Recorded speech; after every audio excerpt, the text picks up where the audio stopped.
नमस्कार दर्शकों, खबरों की खबर का सच कार्यक्रम में आप सभी का तहे दिल से स्वागत है। आज के कार्यक्रम में हम देश दुनिया में होने वाली दुर्घटनाओं और आकस्मिक मौतों के कारणों के बारे में चर्चा करेंगे और जानेंगे कि कैसे बचे जीवन में घटने वाली घटनाओं और आकस्मिक मौतों के कहर से। जब किसी व्यक्ति की एक कार एक्सीडेंट में मृत्यु हो जाती है तो क्या उसे यह पहले से मालूम होता है कि कल सुबह जब वो अपनी कार से ऑफिस जाएगा तब रास्ते में एक्सीडेंट के चलते उसकी मृत्यु हो जाएगी? क्या विदेश से स्वदेश लौटने वाले व्यक्ति को ये पता होता है कि प्लेन क्रैश में मृत्यु हो जाने से वो अपने परिवार वालों से दोबारा कभी नहीं मिल पाएगा? दोस्तों, जिंदगी एक ऐसी पहेली है जिसमें आने वाले समय में क्या होगा कोई नहीं जानता। दुर्घटनाओं का स्वरूप लगभग 80-90 साल पहले आज से थोड़ा भिन्न था। जब तक मानव संसाधनों का इतना विकास नहीं हुआ था तब होने वाली मौतों का कारण प्राकृतिक आपदाएं अधिक हुआ करती थी। इसके अलावा महामारी और बीमारी,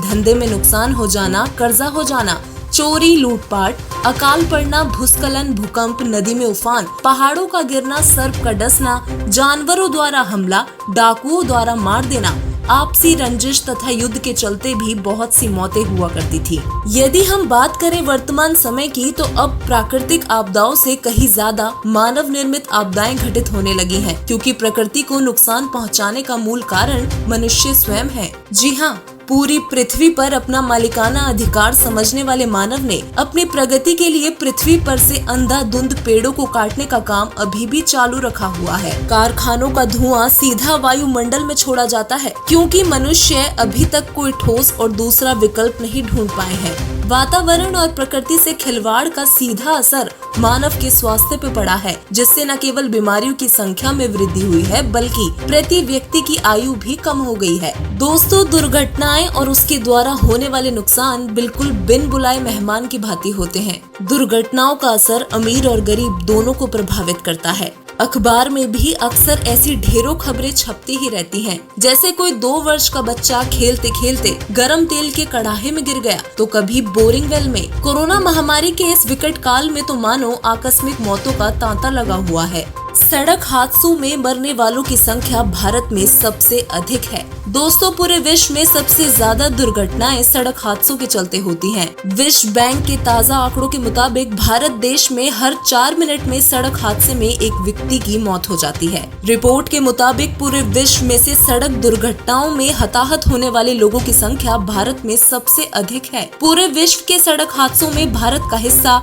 11% का है। देश में हर घंटे लगभग 53 सड़क हादसे होते हैं। रिपोर्ट के अनुसार पिछले 1 दशक में भारतीय सड़कों पर 13 लाख लोगों की मौतें हुई हैं और इनके अलावा 50 लाख लोग घायल हुए हैं। रिपोर्ट में कहा गया है कि भारत में सड़क दुर्घटनाओं के चलते 5.96 लाख करोड़ रुपए यानी कि जीडीपी के 3.14% के बराबर नुकसान होता है। भारत में महायुद्धों से भी अधिक मौतें सड़क हादसों से अब तक हो चुकी हैं। साल 2018 में 4,67,044 सड़क दुर्घटनाएं हुई, जिसमें से 1,51,441 लोग मारे गए। विश्व स्वास्थ्य संगठन की सड़क दुर्घटना से संबंधित ग्लोबल स्टेटस रिपोर्ट में हुए सर्वेक्षण के अनुसार भारत में सड़क दुर्घटना में मरने वालों की प्रति दर 1 लाख पर 6 की है। और आइए अब भारत में प्राकृतिक आपदाओं के कहर पर एक नजर डालते हैं। दोस्तों, पिछले 2 दशकों में भारत कई बड़ी प्राकृतिक आपदाओं का सामना कर चुका है और इन प्राकृतिक आपदाओं से होने वाले नुकसान और मौतों का आंकड़ा बहुत चिंताजनक है। गुजरात के कच्छ में 2001 में आए भयंकर भूकंप के चलते 30,000 से भी अधिक लोगों की मृत्यु हो गई थी। वहीं करीब 2 लाख लोग बुरी तरह से घायल हुए थे और साथ ही 4 लाख से भी अधिक लोग बेघर हो गए थे। सन 2004 में हिंद महासागर में आई सुनामी के चलते 2,30,000 से भी अधिक लोगों की मौतें हो गई थी। बिहार में 2007 में बाढ़ आने से 1300 लोगों और सैकड़ों जानवरों की जानें गई थी। इसके अलावा सन 2013 में उत्तराखंड में बादल फटने से करीबन 6,000 लोगों की जानें गई थी। 72 साल पहले बंगाल, बांग्लादेश, भारत का पश्चिम बंगाल, बिहार और उड़ीसा ने अकाल का वो भयानक दौर देखा था जिसमें करीब 30 लाख लोगों की भूख से तड़पकर मौतें हुई थी। ये द्वितीय विश्व युद्ध का दौर था। आंकड़ों के मुताबिक पिछले 2 दशकों में भारत में तकरीबन 300 प्राकृतिक आपदाओं के चलते 100 करोड़ लोग प्रभावित हुए थे। वहीं चीन में 577 तो अमेरिका में 467 प्राकृतिक आपदाएं देखी गई। दोस्तों, भारत में महामारी का दौर कोई नया नहीं है। यदि हम महामारी की बात करें तो कोरोना महामारी से पहले भी कई महामारियों ने देश दुनिया में कहर मचाया है। इससे पहले हैजा, प्लेग, चिकन पॉक्स, इन्फ्लुएंजा जैसे खतरनाक वायरस मानव जीवन पर संकट खड़ा कर चुके हैं। 1976 में अफ्रीकी देश के कोंगो से शुरू हुई HIV एड्स बीमारी ने अब तक 3.6 करोड़ से भी अधिक लोगों की जान ले ली है। मौजूदा समय में भी लगभग 3.5 करोड़ लोग HIV पॉजिटिव हैं। इसके अलावा 1956 में एशियन फ्लू नामक बीमारी ने 20 लाख लोगों की जान ले ली थी। साल 1918 में इन्फ्लुएंजा नामक एक घातक बीमारी ने पूरी दुनिया को अपनी जकड़ में ले लिया था।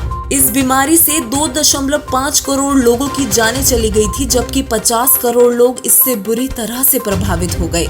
तो वहीं कॉलेरा जैसी बीमारी ने अपने शुरुआती दिनों में 8 लाख भारतीयों की जान ले ली थी। इसके अलावा प्लेग, स्पेनिश फ्लू, चाइना का ब्यूबानिक प्लेग या ब्लैक डेथ आदि महामारियों के चलते करोड़ों लोगों की जानें जा चुकी हैं। दोस्तों, क्या आपने कभी इस विषय पर विचार किया है कि आखिर क्यों एक न एक दिन सभी की मृत्यु होगी? हमने ऐसा भी देखा और सुना है जब एक दूल्हा हंसी खुशी अपनी शादी की बारात लेकर जा रहा होता है और रास्ते में दुर्घटनावश उसकी मृत्यु हो जाती है। ऐसा देखकर मुंह से यही शब्द निकलते हैं कि आखिर क्यों? ये कैसा जीवन है जहां एक सेकंड की भी कोई गारंटी नहीं। तो आइए दोस्तों, अब आध्यात्मिक दृष्टिकोण से इस बात को समझने की कोशिश करते हैं।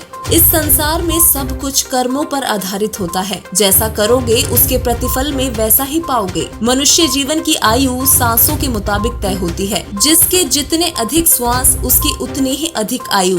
मृत्यु का कारण कोई भी बन जाता है। पाप कर्मों के कारण ही प्राणी की अकाल मृत्यु होती है। एक्सीडेंट, महामारी की चपेट, लाइलाज बीमारी, आत्महत्या, हमला युद्ध में मृत्यु, प्राकृतिक आपदा आदि के कारण होने वाली मृत्यु को अकाल मृत्यु कहा जाता है। ये संसार जिसमें हम रह रहे हैं उसका राजा काल है। वो अपने बनाए विधान के चलते हम सबको धोखा देकर मूर्ख बनाता है। हम सभी अपने परिवार को अपना मानते हैं, धन संपत्ति को अपना मानते हैं। अचानक से एक पल में ही हमारी मृत्यु हो जाती है और ये काल हमसे सब कुछ छीनकर हमें पापों से लाद कर यम के दूतों के हवाले कर देता है।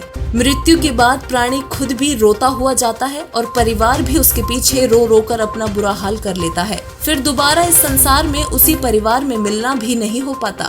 ये धोखा व मजबूरी हमारे साथ काल ने की है। इस मजबूरी से हमें केवल पूर्ण परमात्मा ही बचा सकते हैं।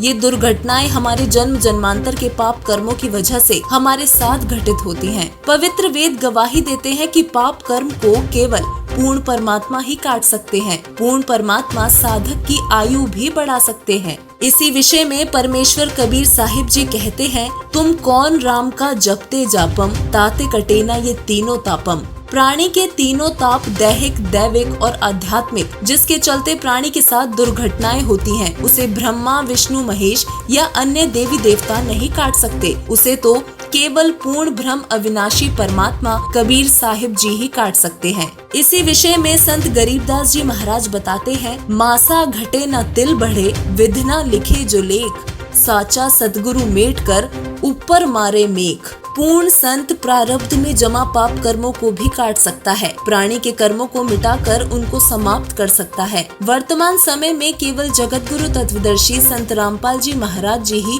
वो पूर्ण संत हैं जो किसी भी प्रकार की दुर्घटनाओं से प्राणी को निजात दिला सकते हैं। संत रामपाल जी महाराज प्राकृतिक आपदाओं को भी समाप्त कर सकते हैं। ऐसे में इस वीडियो को देखने वाले सभी दर्शकों से निवेदन है कि बगैर समय गवाए संत रामपाल जी महाराज जी की शरण में आकर अपना कल्याण करवाएं। धन्यवाद।